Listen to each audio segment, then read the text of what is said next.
What is up, Panhandle? I gotta mute this. It's Friday night. It is Friday. 7:30. You know what that means. Oh, it's time for that fishing report. Share this. There we go. We're sharing it. Where are we sharing it to? And Jacob comes up right with the first shot. You're late. You have no idea what we dealt with. You no idea. Share to group. Here we go. All right. There we go. So you got it. Okay. So yeah, you've already got it. There we Panhandle. go. We should be live on Panhandle surf fishing now.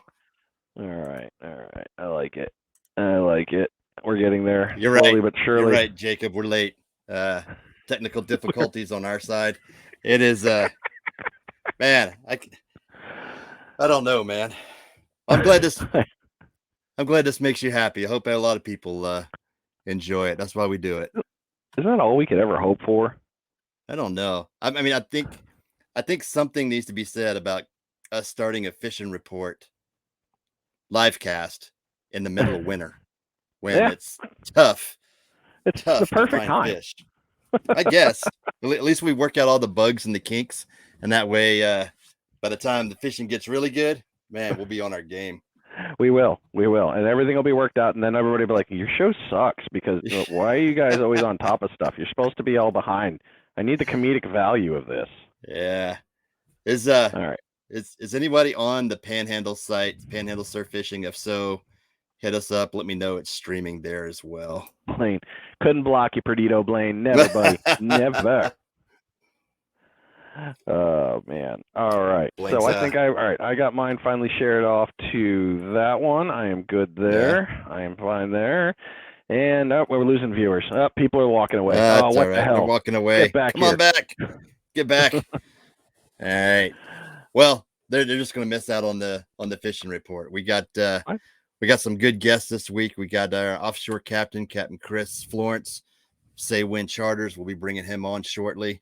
And we got our inshore captain, Captain Bill Lipscomb of E6 Inshore Fishing Adventures.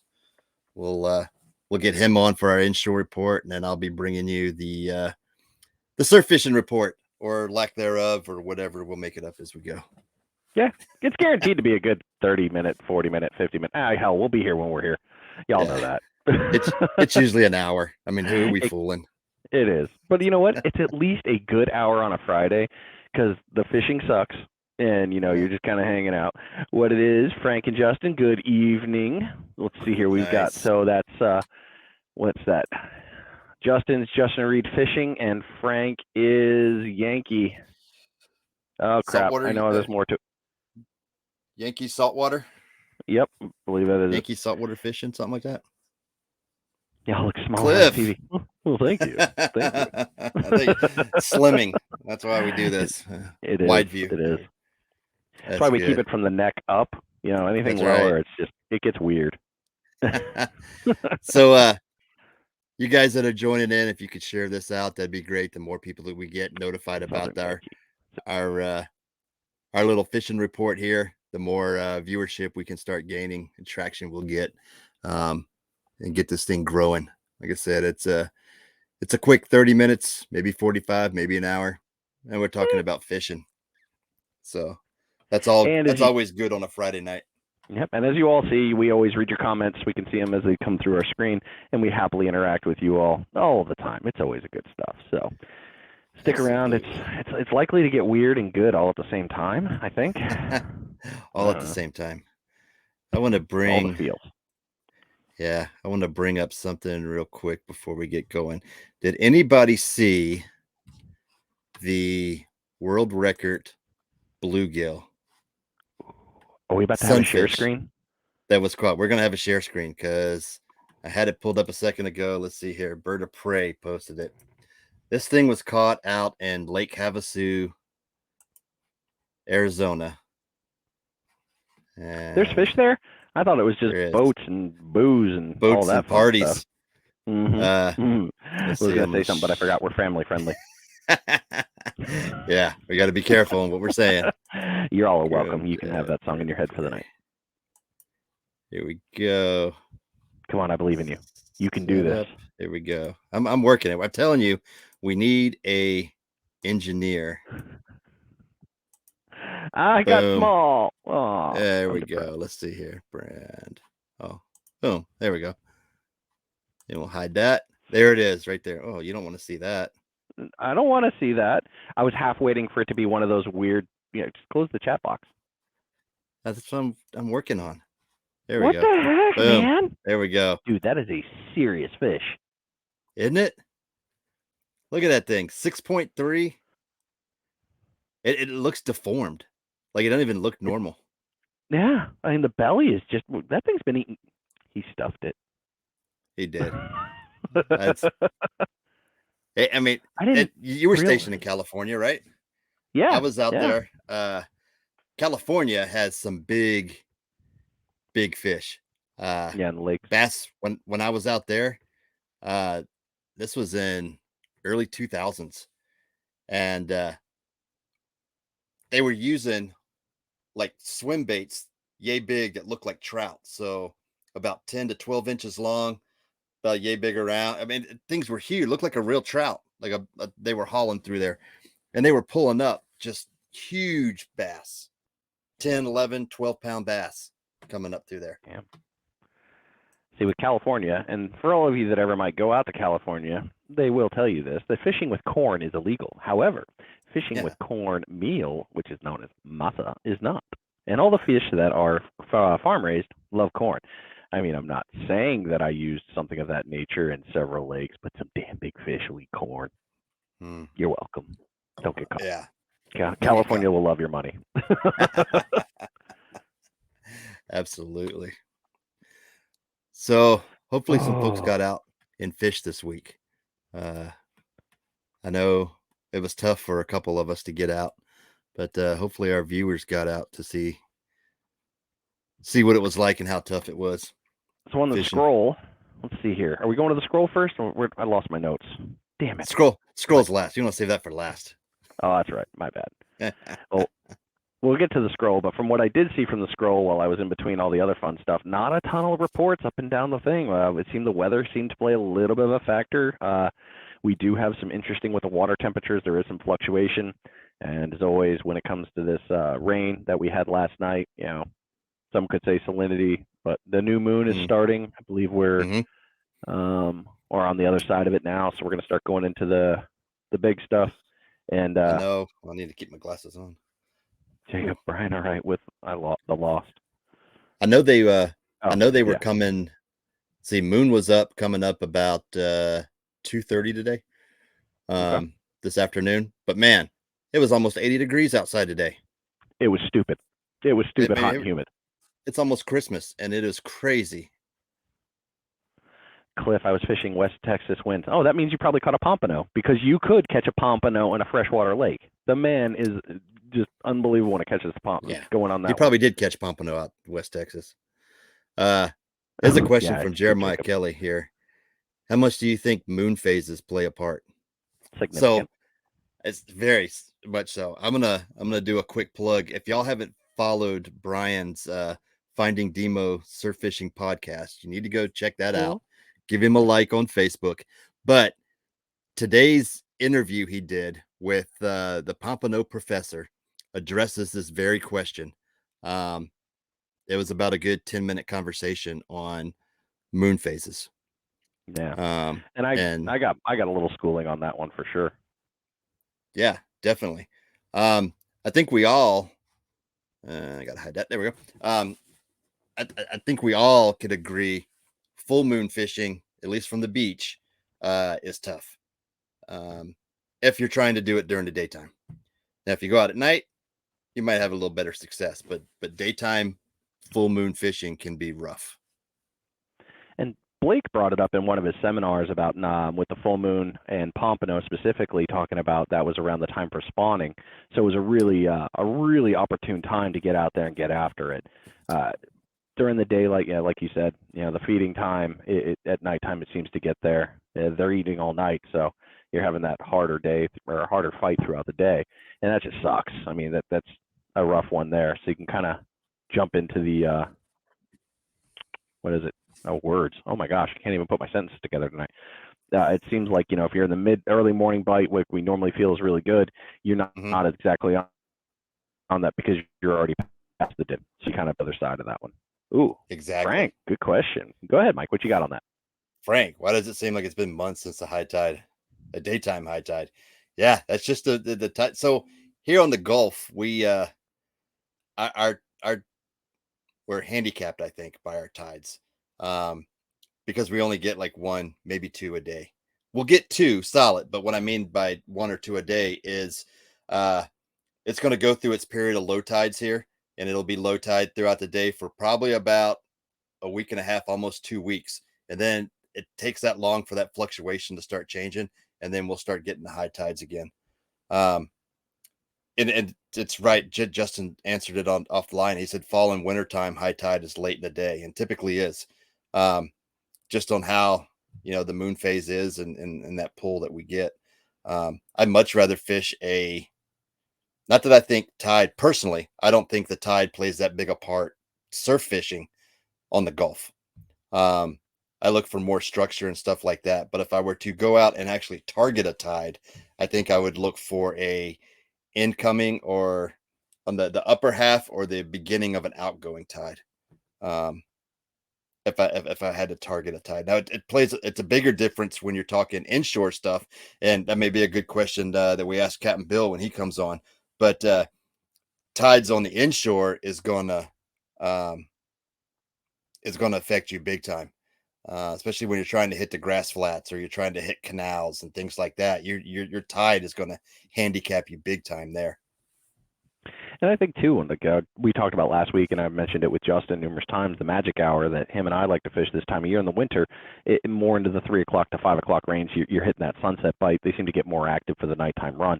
When the tide swing is already on the other side. We're coming into the nighttime, so we're starting to get the up arch, and it plays a little bit weird here. I mean, there's numerous times I could say a tide doesn't matter here in Navarre. I don't know why, but I've noticed, some days I have doesn't matter if the tide's moving. And then there's other days where, I mean, we've got one of those monster tide days, and it's like, oh yeah, this is going to be some moving water. We're going to have some real traction. You combine that big tide with 2 to 3 footers. I like 2 to 3 footers. You're going to be in good all around hunting ground, throwing it into the churn, long, short, getting in the zones. But you hit those churny zones, you're going to have those runners coming in, getting all those clams, getting all coquinas, any kind of other things that they're finding through that. So that whole flow of motion together, and that's just a recipe for winning right there. Yeah, that's what you mentioned, especially the bait running, the coquinas move in and sand fleas and things like that. If you can find sand fleas right now, but definitely the coquinas, because that's what all the whiting, the pompano are in there feeding on right now. I got something coming up on the coquina stuff. I'm going to save that for next week, but I got something cool for you guys. It's going to be kind of fun. All right, so we've nailed all that fun stuff. Why don't we get into our guests? So they're sitting in the green room. Yes, they are. And with all the great things that we've provided. Yeah, it's just nice snacks and everything back there for them. They're chilling. So we're going to kick it off with our offshore report. Let me take this banner down. There we go. We'll hide that. Banner. Get those banners ready to go. So with us tonight, we have Captain Chris Florence out of Panama City. He runs Say Wind Charters out there. Let's bring him on real quick. Add to stream. There he is. Captain Chris, how are you doing, buddy? Good, guys. How you doing? Yay! Yeah. Oh, look at that. You got clappy sound. That's nice. Listen to that. Go. So, Chris, we were talking a little bit beforehand. What you been catching? What's been going on? How are things going out in Panama City? It's going good. If you can find the right weather window, and especially in these winter months, the water's cooling off. And I tell you what, these Gag Grouper, that's the hot topic right now.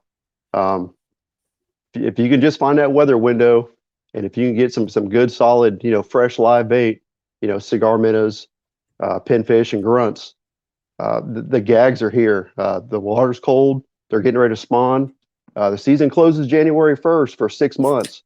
So now's the time to go get them. If you can find that weather window and some good structure offshore, that's what's hot right now. So that may have been my problem today. I went out targeting grouper. I went out from the beach though, and I had frozen croakers about 6 to 8 inches. is what I was sending out. But you're saying live pinfish, live bait to send out there. Yeah, live is money. That's where it's at. We have been catching them off just dead frozen cigar minnows.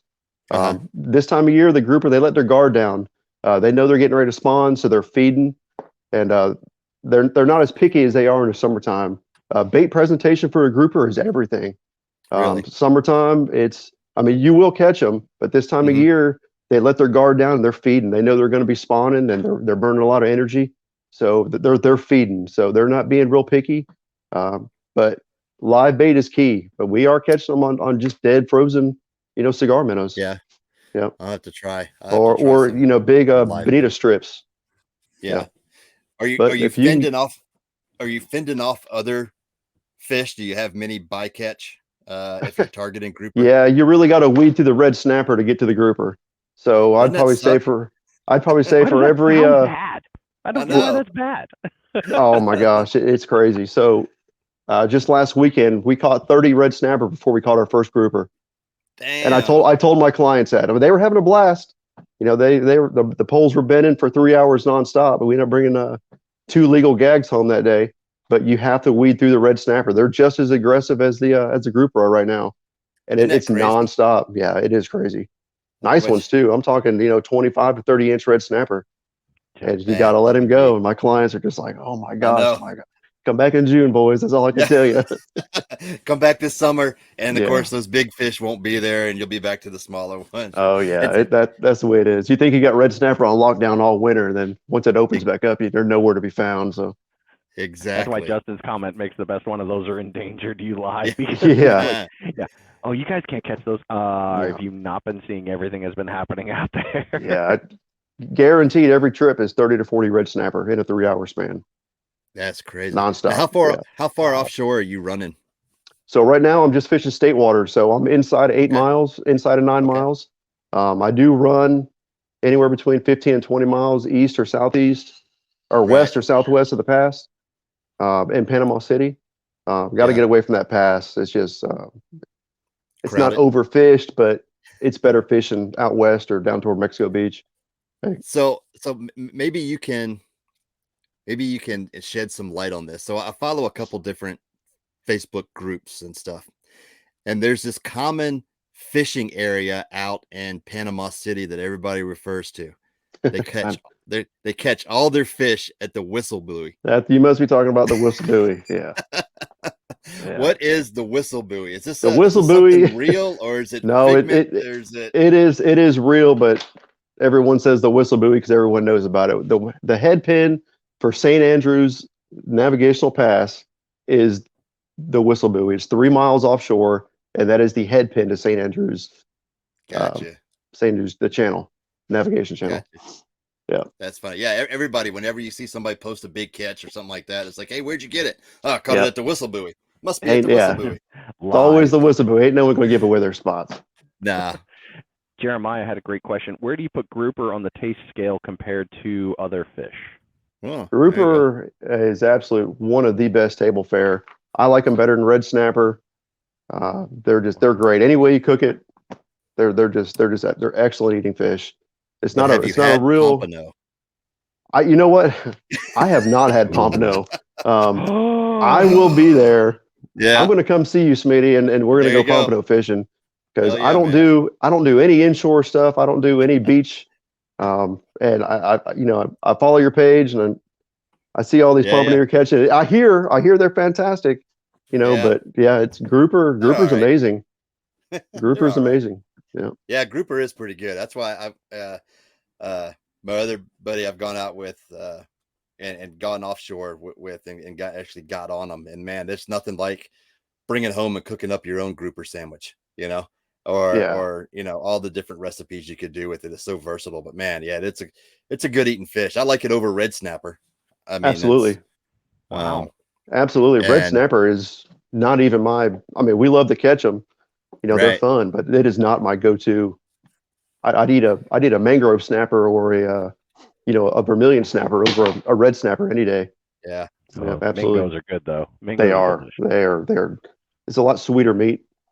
So Yeah, it's strangely absolutely. versatile cooking fish. That's one thing I learned on accident about how really good those things can be. I never really realized that. I figured it was always that monster one. Everybody's like, oh, yeah, I caught a bunch of mingos. And nowadays, I'm all like, if you're not going to eat it, you better give it over because Yeah, they're that's good excellent, fish. excellent do table not fish. throw that fish back. I'll take it.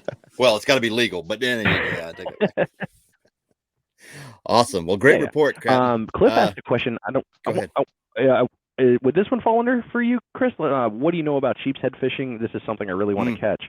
I think it's going to be more inshore, but I know you guys get them offshore once in a while, correct?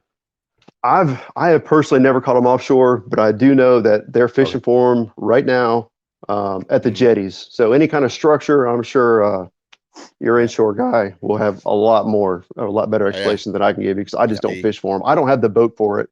I can't get that close to those jetties without me sweating. So it's keeping my 27-foot. You got right there. Yeah, keeping that 27-foot center console in one spot is it's kind of hairy. So especially with those kind of tides and currents we get in that channel. So yeah, absolutely. I don't mess with them at all. Yeah, I need to, and I'm learning. That's what I'm going to be doing this actually this winter.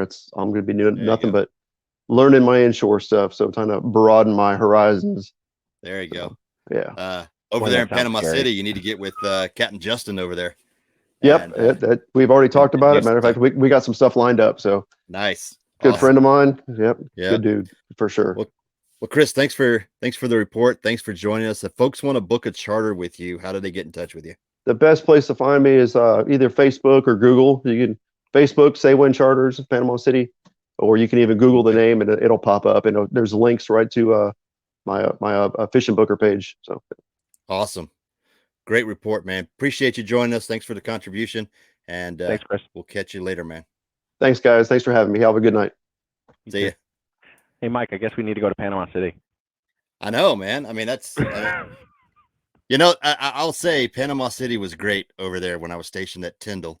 And that's where I met Chris over there. And man, it's such a huge fishery. Now, I used to do some inshore fishing, and we would go over there to do tournaments every now and then, but I would never know where to go or what to do or what to look for and all that stuff. But after being stationed over there and seeing what a great fishery they have and the different, East Bay, West Bay, and it's just it's amazing inshore. Then you get offshore and that's just a whole nother story.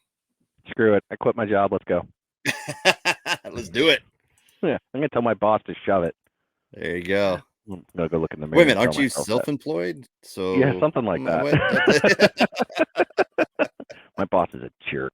Such a taskmaster. All right, so now we're going to go ahead and rock ourselves into the inshore. Tonight we have Captain Bill Lipscomb of E6 Inshore Fishing Adventures.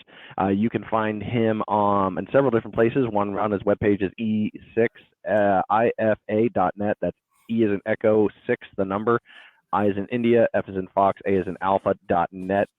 All his information is on there, his phone number and his email direct on. So, Captain, welcome aboard. How are you tonight? All right. How you guys? I'm good. Glorious, pretty much here. It's just flowing smoothly, and we haven't even cracked beer yet, so we're doing good. Well, that's a plus. Yeah. Some of us. Oh, there. Some of us. Yeah, never mind. I Way to forgot go, about the Mike. pickle. Yeah. All right, Cap, what do you got for us on the inshore side?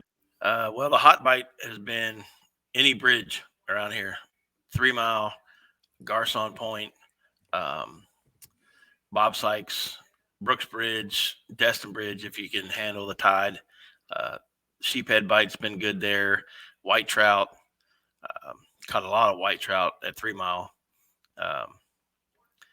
And if you can get out there, like Chris was saying, if you have a good weather window and you can get out there, the sheephead bite is picking up real good. So I'm looking forward to doing that myself.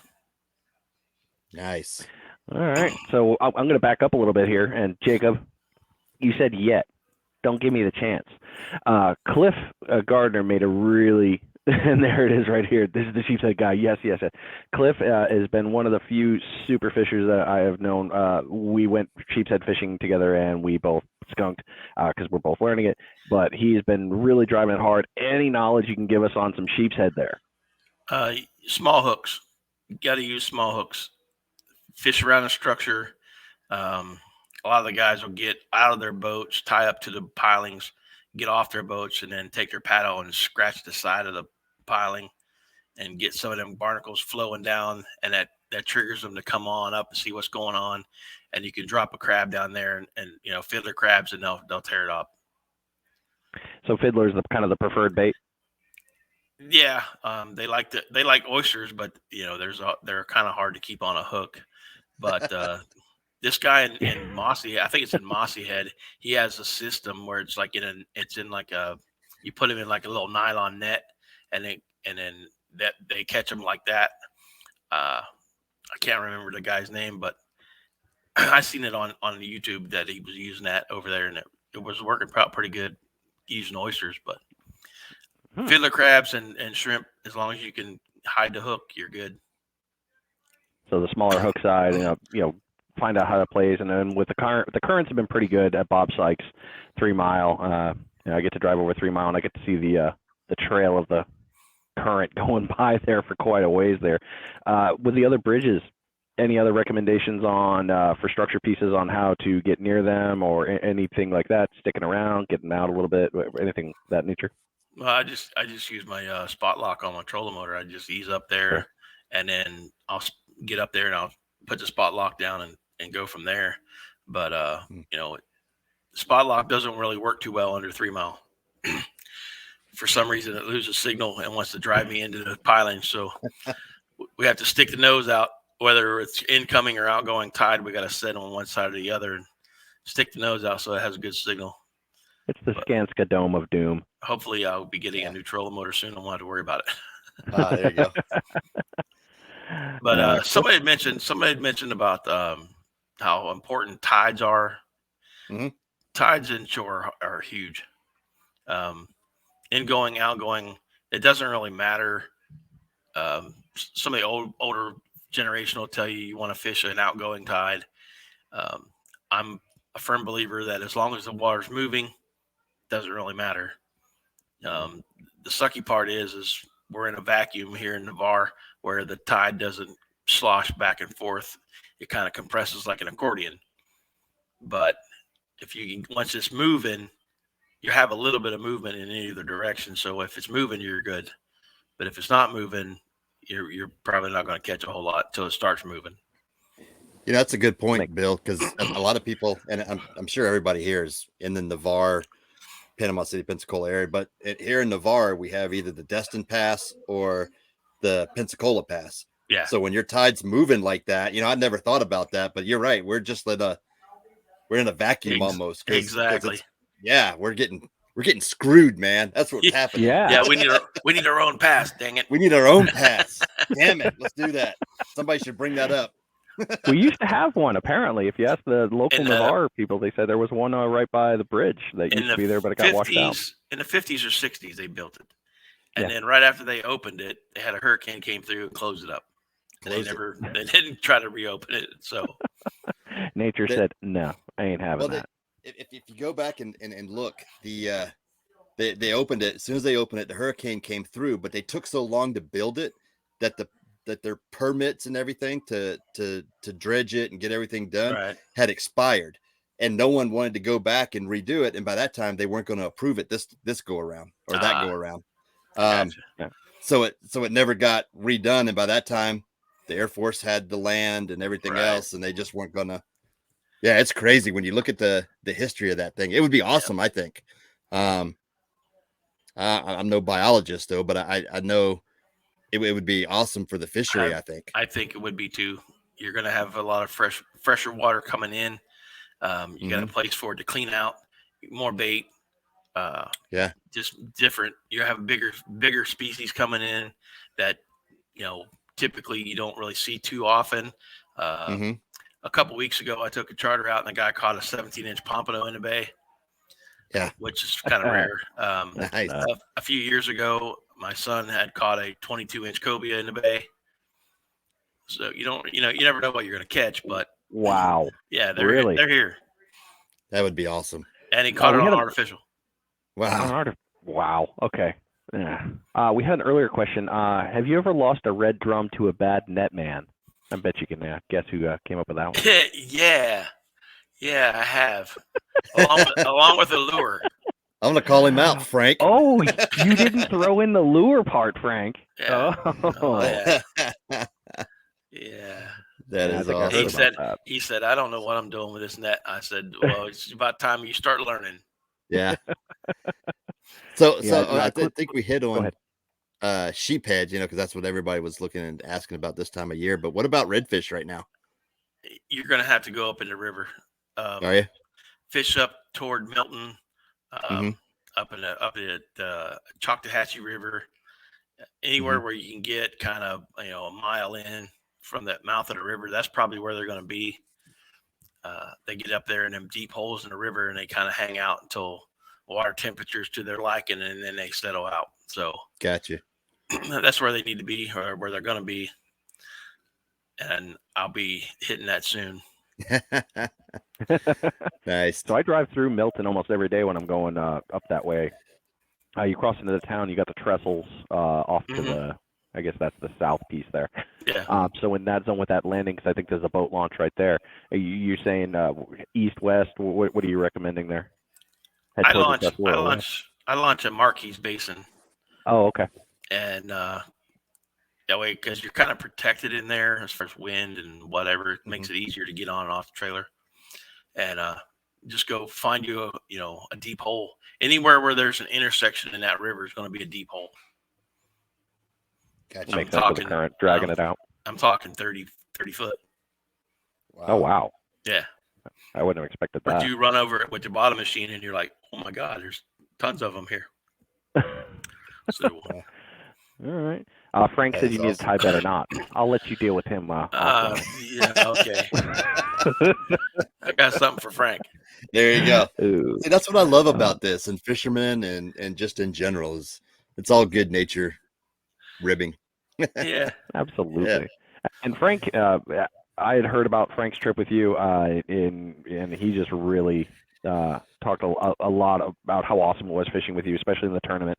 And he just mentioned that Bill's in. Yeah. That is coming up. Bill, we'll get to that, we promise. But he had mentioned how great it was fishing with you, and all the knowledge he picked up, and how it was just one of those perfect days. He really gushed a lot about it. So hats off to you, sir. I appreciate that. It definitely got me going. I need to do that. I've been lazy. I apologize. There's no secrets really. I mean, anybody that fishes with me, you're going to pick up something. And if I don't have the answer, maybe somebody does. I'll find out one way or the other. Yeah. And your group, so he wants to bring that up, and I definitely wanted you to talk about it. Can you tell us more about Panhandle Inshore Fishing Club with these tournaments? Yeah, next year we're going to run 5 tournaments. They're all individually based. So you can fish out of a kayak, you can wade fish, you can fish from shore, paddleboard. I don't really care. You'll pay your entry fee, and you're going to pay a membership fee, which is $25 for a one-time deal, and then you're going to pay your entry fee, and then we're going to go out and fish for plaques and prizes, and we mix it up. Sometimes it's 1 red and 2 trout. Sometimes it's just redfish only. Sometimes it's trout only. Sometimes it's the inshore slam, which is a redfish, trout, and flounder. And we try not to fish, in the same place every time. We fish from Panama City to Pensacola, and it's all about having fun and sharing knowledge and getting people interested. And if you want to get your feet wet in a tournament setting, it's the perfect time to do that. That's why I kind of created it. But we enjoy awesome. it. And most of the time the guys that fish the tournaments, they get, if they finish in the top 3, you're going to get a prize pack, and usually you're going to get at least going to get your money back in prizes, whether it be lures and soft plastics or reels or rods or whatever. And I get a lot of that stuff from Half Hitch here in Navarre, and they help me out so much with that. I appreciate that. That's awesome. Yeah, they're a great group of there. folks in there. Yeah. But then we're going to split it. So we're going to have 5 tournaments that are going to be a redfish series, and that'll be a team event. And we'll probably run them the week after the club tournament, wherever that may be. And we'll go to the same spots, Panama City, Pensacola, and everywhere in between. We'll just draw out of a hat if we have to, and pick a spot and then go from there. But that'll be a team event, and that'll be run just like any other professional tournament, IFA tournament or whatever. I don't have a slant board, so you're going to be measuring your fish on a flat board until I find a slant board. But when I find one, then we're going to have one. Nice. Very cool. That's awesome. All right. And that'll be for money too. So nice. Can someone type out where you'd find and hire Bill? Yes, that'd be awesome. And yeah, Frank. I'll add that again for the Facebook show group notes. That Bill's talking about. Cool. Panhandle Inshore Fishing Club. If you want to do an ad, it's at Panhandle Club. You can definitely find that one on there. And then, Bill, your website is. Go ahead, tell us about the site and a little bit more about how to get in touch with you. All right. If you want to run a charter with me, it's www.e6ifa.net, and go ahead and they'll send you to a deposit page. You pay your deposit, and I'll approve it, and we'll be good to go.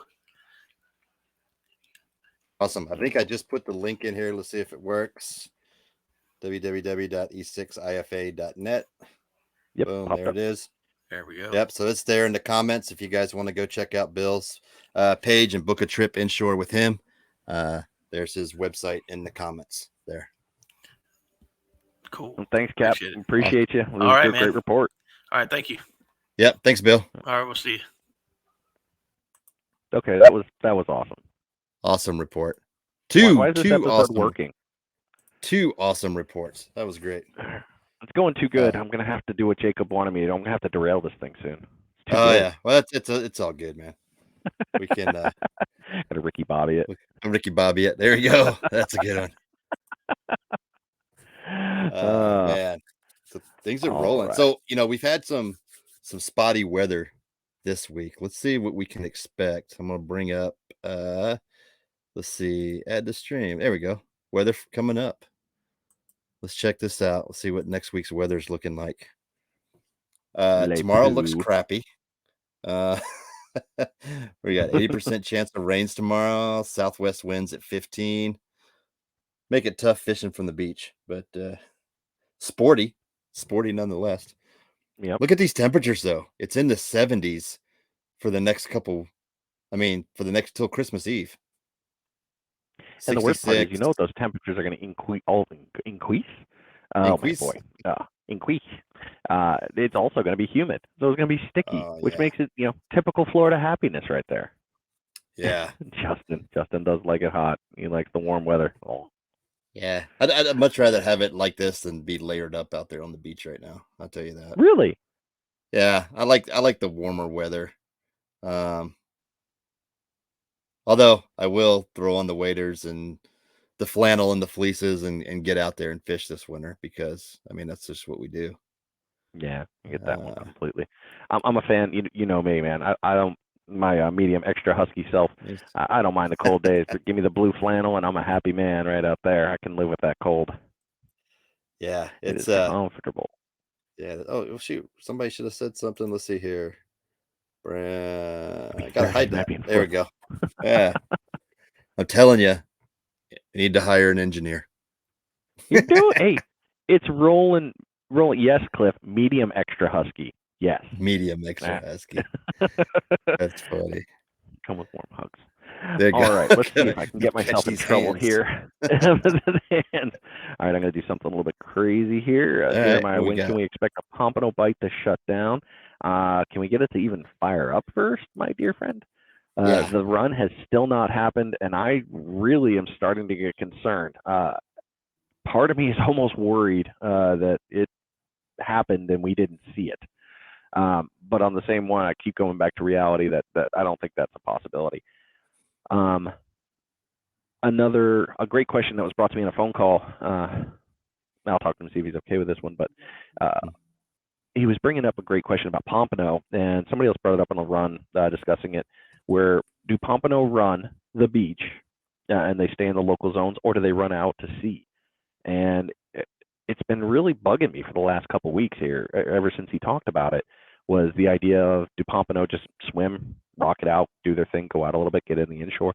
Are they rolling dead south and getting out And my first thought was they don't. There's no way. They stay on the beach. That's their food source. But as I was scrolling through the group, somebody had posted that they were catching them off of oil rigs.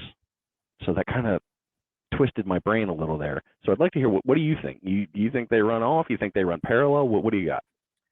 Are you talking seasonally, like for the runs? Are they running east-west or are they going north-south? Is that what you're Yeah, that's asking? what was throwing me for us because I Yeah. mean east-west, I got it. They run the beach, but on the same one, like the water temperature, we know the temperature is a big deal for the pompano. We know that they like their zones, but the idea of do they run offshore? Do they running south to get into better water to keep up with the temperature feels? And what worries me is if that is the case, what are the chances that they ran a couple weeks ago when we were still in hot water? Because we kept saying, it's like, man, this water has not come down yet. Around the time we expected the run to kick up, what's the chances that they ran further south of us, caught the jet stream that way in the comfortable temperature, and completely bypassed us? That is a very good possibility, I think. That hurts my So, heart. East Coast, you can follow the migration north south, right? I think here, I think it's personally, I think it's north south as well, not east to west. Really? I do. I think Okay. they're in closer, and then when they leave, they just go out to deeper water where it's warmer, running south. So keeping it their same thermal and kind of just Correct. enjoying that one as they go and go with the food run. Correct. And Right. following because they gotta follow the food source, right? So to me, I'm thinking that's what they're doing is going north south. But I'd be curious. I mean, what is everybody? Cliff wants a microphone for the topic. Cliff, we should be able to get you to call in somehow. If Cliff, if you're on your phone, Mike, if you send him the link, he can click the link and come in.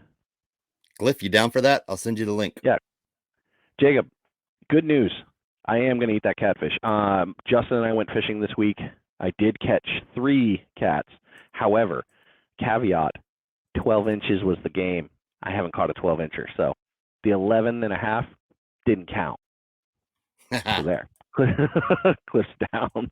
What are we using? Right, yes, Cliff, we are using StreamYard. coming your way. But that's, I mean, that question really threw me. It bothered me because we had, with the spring run, I mean, you and I fished together, it was just nuts. And we've seen Cliff, I mean, the man can catch, but it was just, it seemed like such a viable question. But then I got to thinking too, because when I was talking to him, why don't we see a lot of reports of South Texas catching? I mean, if they're hitting the winter, you would figure they'd go into South Texas because it's going to be warmer water. That's where they're going to want to hang out. All the sharks are eating them in South Texas. Oh, I did not factor that. That's a good call. Could be. That was off the cuff. I don't know. I made it up. But it makes sense. If they're following the north-south trajectory, right? They're going to be out deeper. They're not going to be down around. They're not following the coastline down to warmer water. They're going out to deeper water. Okay, so they're running north-south. I think that so I need to download. No, you should be able to click the link. You should be able to click the link, Cliff. Oh, is he still on his iPhone? That might be the problem because Safari won't let you do it. You have to go through. I have to go through Chrome. He might have to do it through that. No, he's on the Droid. That should go right through. I'll tell you when he pops up in the green room. Yeah. Jeremiah, the spring run was ridiculous. Cliff and his green, get him rigs. Yep. And then I'd like perfect segue into that. So if you guys haven't heard yet, you know what, while we're waiting for Cliff, if you guys are good with it, why not? I'll go ahead and get myself in some trouble here. Make sure that I close that tab so you guys didn't see what I was looking at. Let's see here. Can you share screen? Yeah, I can share screen. Oh, look at you. That's right, you can. All right. Okay, I'm going to take that banner down. Share. Look at that. Oh, yeah, you can. All right, you want me to add this? Yeah, bring it up so I can at least see somewhat of what I'm doing. I'm kind of backwards here. Okay, everyone else is going to see it too. It's all right. I took down the scary one. Wow, look at all that stuff. All right, so there's that there. All right, so We got the Panhandle inshore. So this is what we were talking about earlier for the Panhandle Club. Definitely go take a look at that, and I can see that streaming now. That's good to go. All right, so I wanted to go through my little scroll here. Cheyenne Rebecca, she's in the Panhandle Surf Fishing group, quite a bit posting. She posts some amazing recipes. I want to definitely give her a shout out. I know I slapped down several of her posts because they're not surf fishing related, but if you're looking for some good chow in the group for Panhandle Surf Fishing alone, Cheyenne posts some really good ones. And if you can see any of the other ones, Courtney Waz from Life for Real, she does some amazing ones. And there's been some really just good food has been being posted lately. She had that. Oh yeah, remember that? That monster. That was a good whiting. Yep. So Monster on whiting. that one, and then scrolling. If you guys didn't see this deal, this one, I mean, that is I wonder if they have any more reasonable left. deal. That's What a I pretty good did deal. hear is that they did. So if you guys are in the mood for a slammer, from what I hear, the slammer is a really good series reel. The knob kind of always sells me. For me, that's what I don't know what it is about reels. I like being able to use that. So not a bad one to get on with Bass Pro. They also have the other sizes. It's not just going to be with the 5500. They also have the deals on the 45s and the 65s. With the recent one, we got a great one from Amber. She posted a really good setup here, as y'all can see. I mean, some super great catches. Nice red. Yeah, I think that's one of Bill's. There you go. Yep. Captain Bill there with the nice jack. That's a nice fish there. That would be kind of cool to catch. I've heard nothing but great stories about how those things work. So nice triple spots. Well, looking good on the reds there. Doubling up, win.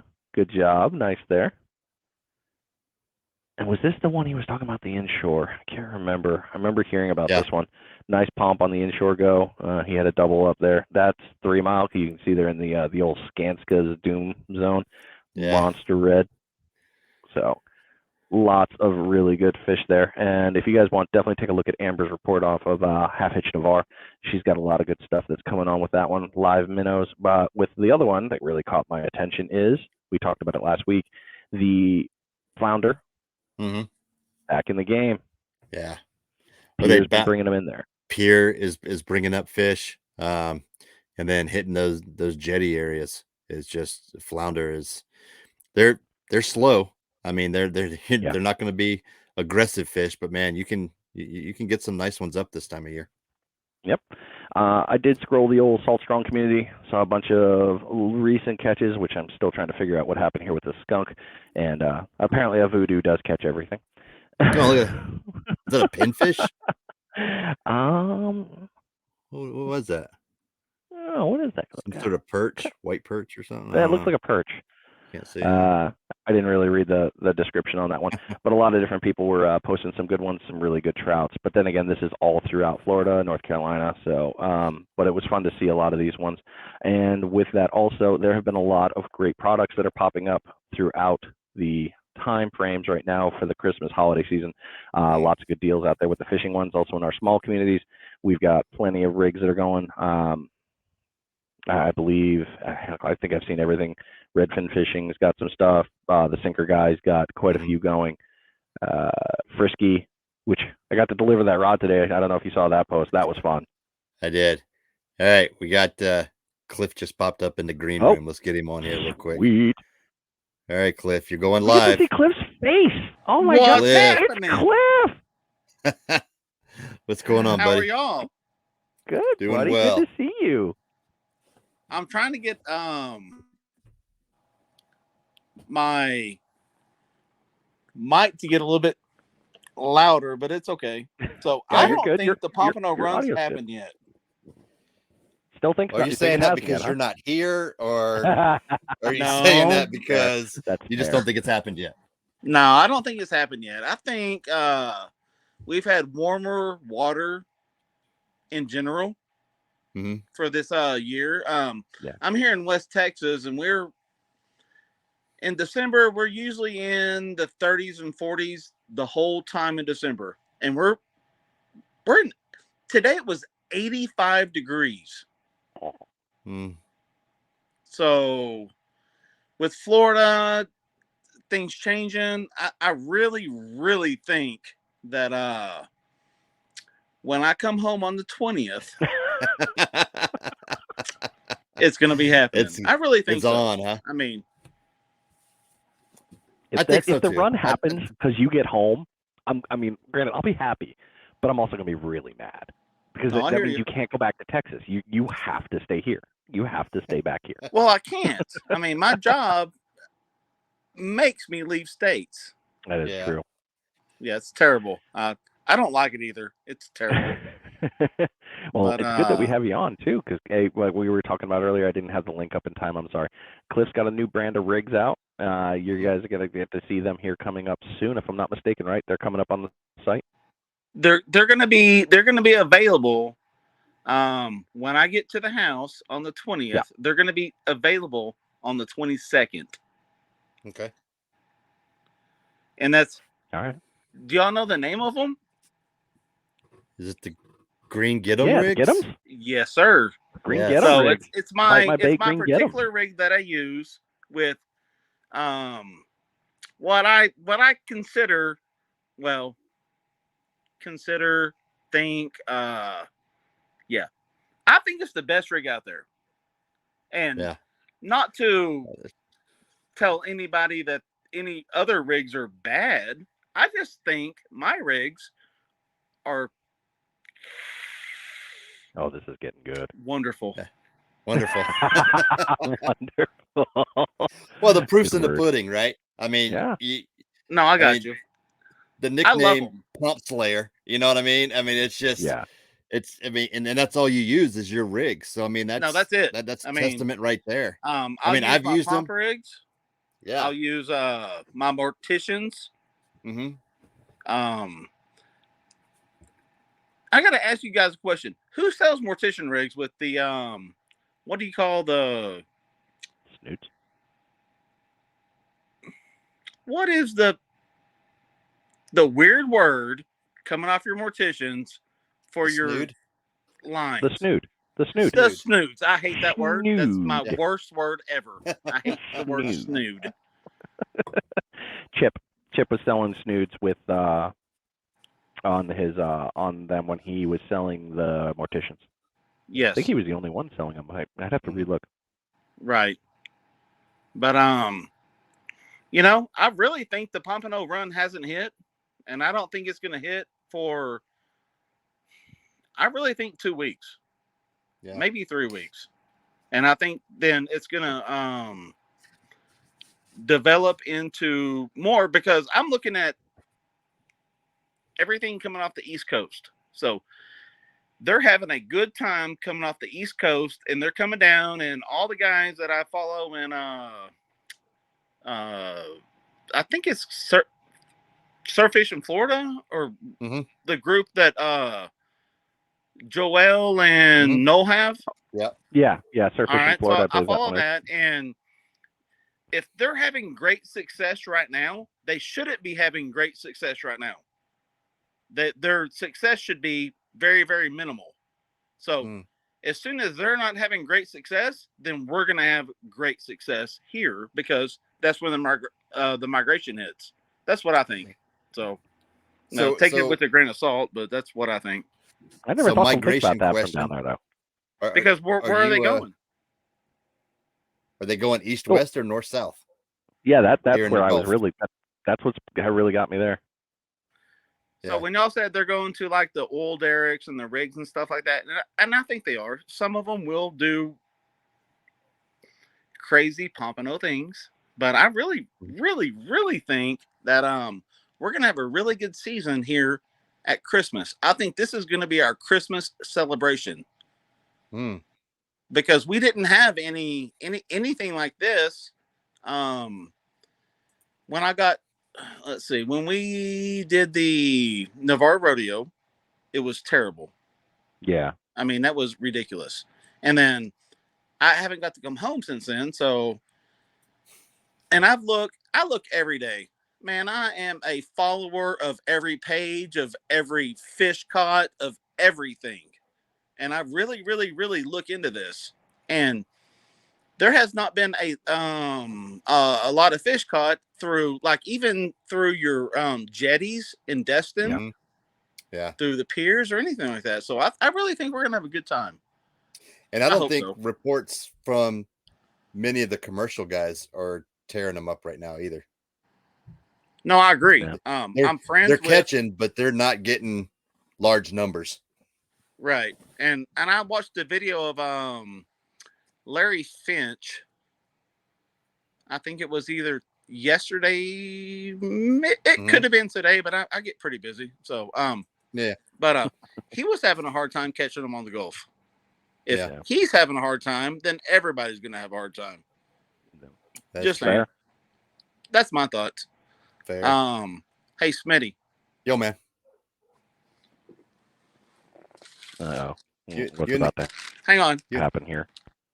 There's your rigs. Nice.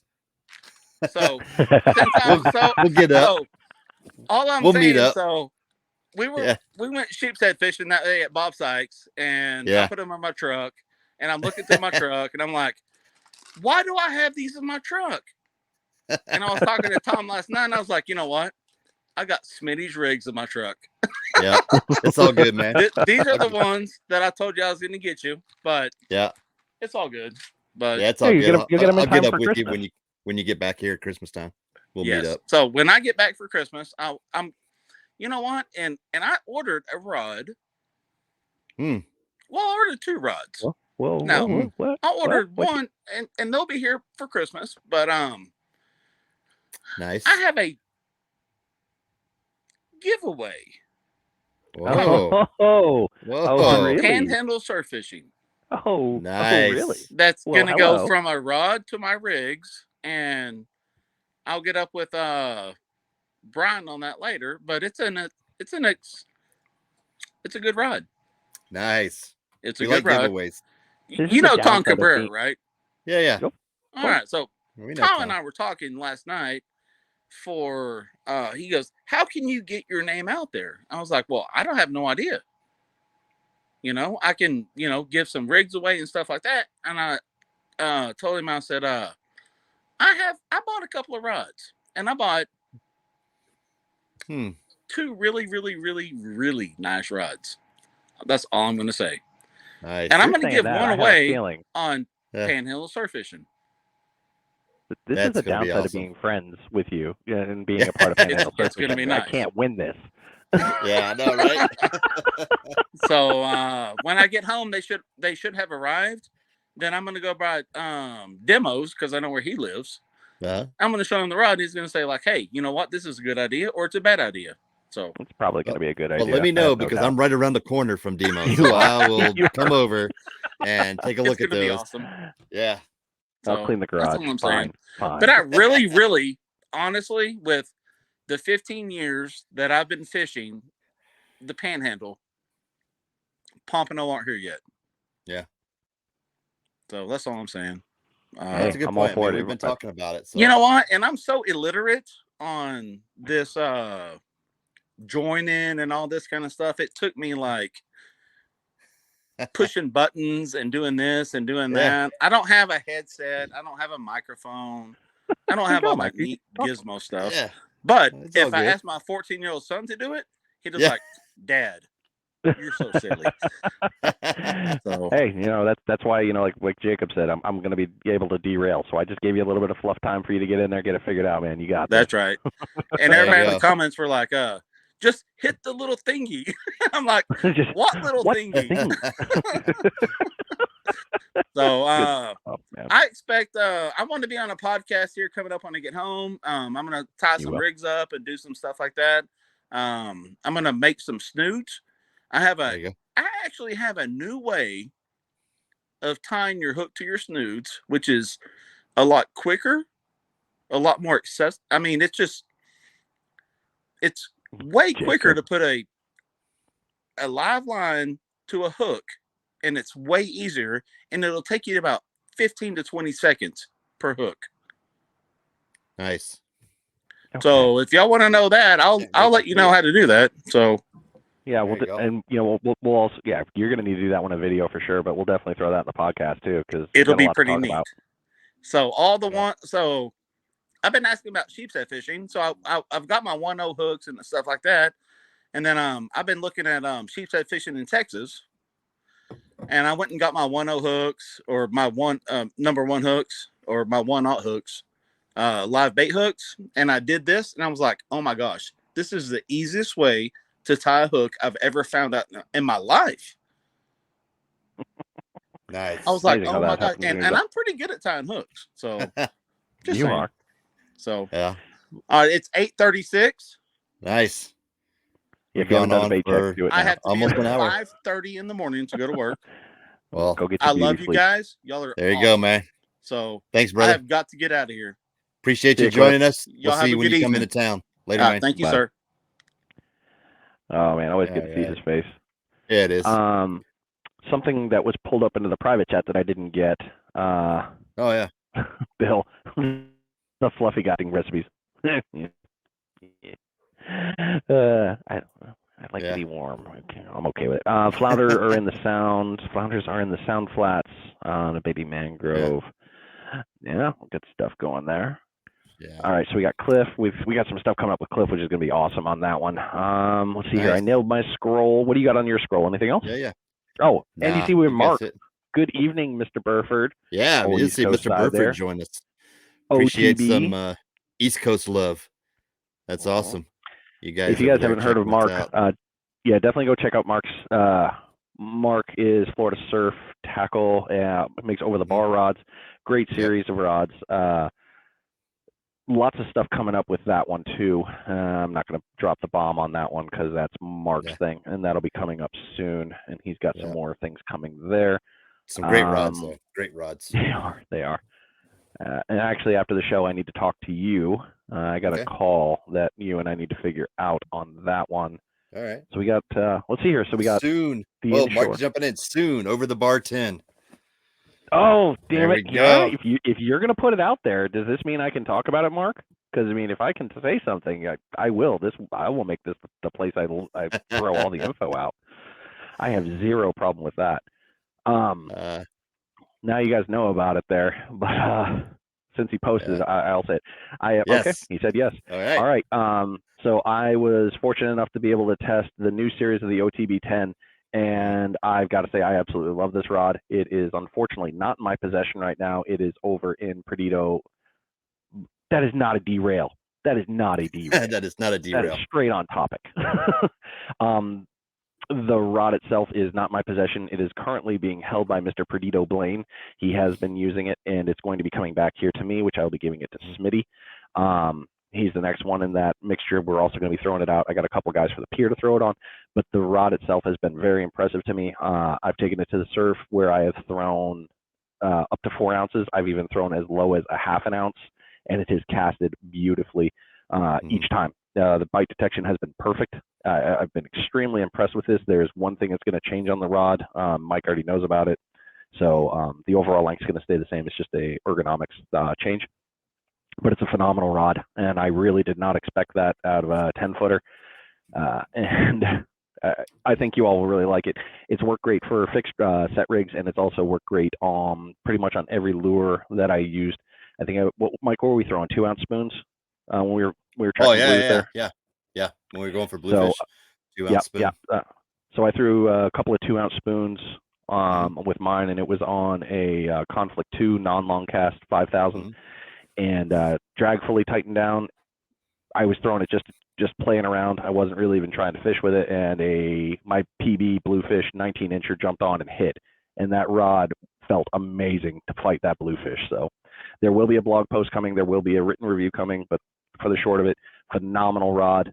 Definitely take a look at it. If you're going to be in the Panhandle, if you're going to be in the Navarre area, if Mike and I have it, let us know. I'll be happy to bring it out for you guys to throw it, give it a shot. And I believe we have something else that's going to come with that. Mark and I still need to hammer out the details on that one. But great rod coming out. Really is. Yeah. I loved it when I got to throw it. Super light, I mean, it's an amazing 10-foot rod. It really is. And I think it'll handle some nice fish. And it's very, as Brian said, very versatile. Throwing spoons, throwing set rigs, it's great. It was awesome. Oh, with Fuji guides too. Nice. Yeah, the new ones. Yeah, I remember that we were talking about the test rod didn't have those. But the test rod everything else was fine. That Fuji will be great. That'd be a nice ad. Yeah. And one thing I do love about Mark's rods when it comes to the OTB series, I'm kind of a sucker for that wrap, that shrink wrap. Really well done. And it's a little, I will say, it's a little strange in the beginning. It is a thinner diameter rod on the butt side. But after a couple throws, it really becomes real fluid. It's not whippy. It's just, to me, it's right at that nice medium there. Justin for a 9. Him and his 9s, he's a killer with that 9-footer. He is a killer. Yeah, he's dangerous. All right. What you got? Anything closing on there? We're at an hour and 5. I can do this for hours. You know that. I know. I can just keep talking. But so next week we'll have who's on? We got Blaine. Perdito Blaine's going to do our surf fishing report. So can't wait to get him on here. We'll have Captain Justin Thomas back on with us for the inshore report out of Panama City. And Captain Hilliard's supposed to be on with us, but I think it's his birthday next weekend. Yeah, I think that's what it was. So we may not do an offshore report. And then we're going to take a break for 2 weeks. We won't have captains on, but Brian and I will be on for the Christmas Eve show and the New Year's Eve show. So you'll want to tune in for that one, or those two. And then we'll be back with all of our captains after the first of the year. So that's going to be great. I'm looking forward to seeing what 2022 brings, man. I think it's going to be a good one, and I'm looking forward to the reports being on this one. We're going to get more. And if you guys have any recommendations, by all means, drop them off. Shoot Smitty a message or myself. You can find us both, Smitty Surf Fishing or Finding Demo Podcast, Surf Fishing Podcast. Send us a message. We'll be happy to take a look at what you guys got for information. If you have any questions for the captains, we sent all that information. It should be in the links below. But we'll make sure they're posted somewhere for you to get there. Absolutely. Pictures, you guys got reports you guys want to send to us. That's great too. We'll scroll through them as opposed to going through the groups, although we will hit the groups too. But if you got some nice fish, something, a nice catch, something special you want to show up, just send it to us and we'll pop it on here. This has been a good show. It kind of flowed. It was great. It was. It really was. Wasn't overly derailed. We were pretty well organized. Yeah, exactly. It's good stuff. All right, well, folks, we're going to close it out. Appreciate everybody tuning in with us. We'll see y'all next Friday night, 7:30, and hopefully less technical difficulties in the beginning. Later, guys. See y'all.